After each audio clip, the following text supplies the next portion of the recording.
for this class.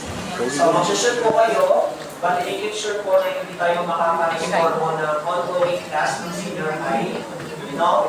Tulad sa inyong video shoot. Okay? So, tatlong minuto lang naman po yung kailangan yung i-photo tayo video shoot.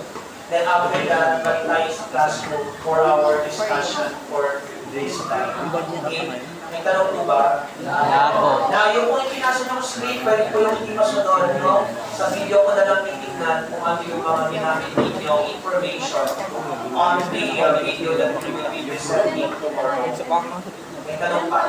Wala po. Wala na. So kung wala na, para magagawin ang tayo, you can now go outside the classroom and then have your video shoot.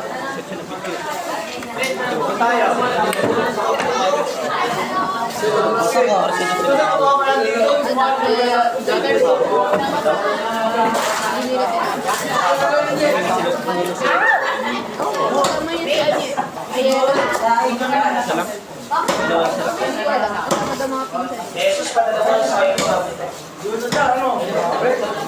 Babay.